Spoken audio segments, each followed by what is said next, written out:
Aujourd'hui, victoire impressionnante 5-3 face à Colebossi. Jamais en championnat, Plainwatt n'avait mis 5 goals en un match. Explique-moi ce qui est passé aujourd'hui. Non, bah écoutez, on n'a pas une baguette magique avec mon nouveau staff pour faire des miracles, hein. C'est juste qu'on a dû faire reprendre conscience aux joueurs qu'ils avaient le niveau pour bien figurer dans le championnat. On a de la qualité, on le savait. On avait des joueurs rapides, donc on a voulu justement essayer de profiter justement de cette récupération de balles, de se projeter rapidement vers l'avant.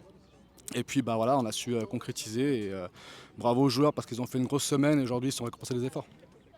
En première période, il y avait déjà 3-0 à la mi-temps pour vous. Ensuite, vous en plantez encore 2.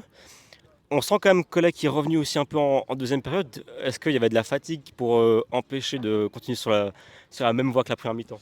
Non, de la fatigue, je pense pas, parce qu'on a fait un test VMA justement cette semaine et puis les joueurs sont préparés, ils sont prêts.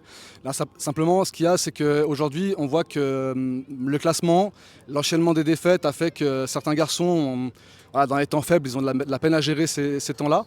Donc du coup, bah, on encaisse des buts bêtes, j'ai envie de dire, parce qu'on n'est pas dans les duels, on est en retard et puis du coup, bah, on se fait peur alors que pourtant on mène largement au score. Mais voilà, il y a encore quelques stigmates qu'il faudra corriger. Du coup, toi, c'est ton premier match avec la première. Euh, Qu'est-ce que tu vas devoir travailler pour pouvoir réussir à décrocher un maintien?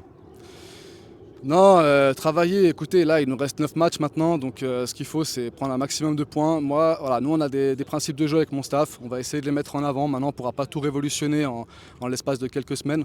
Donc ce qu'il faut c'est, comme je l'ai dit, c'est leur faire prendre conscience qu'ils ont les qualités pour rester à ce niveau-là. Et puis voilà, prendre match après match et puis essayer de faire le maximum, de discipliner et puis de respecter un maximum le plan de jeu pour qu'on puisse justement prendre les points qui nous manquent pour ce maintien. Et semaine prochaine, il y aura Verrier, puis encore Perly, même le derby du bas de tableau, on va dire. Est-ce que pour toi, ça envoie un message pour ces équipes? Oui et non, parce que en fait, comme je dis, on va prendre match après match, mais c'est sûr qu'il faudra compter sur le FC Plainwatt parce que, comme je l'ai dit, les garçons, ils ont vraiment envie voilà, de redresser la barre et puis d'engranger un maximum de points. On sait que sur les 10 matchs qui nous restaient, il y en avait 7, c'était des confrontations directes. Donc voilà, il va falloir aller au charbon encore une fois et puis donner un maximum pour pouvoir prendre des points.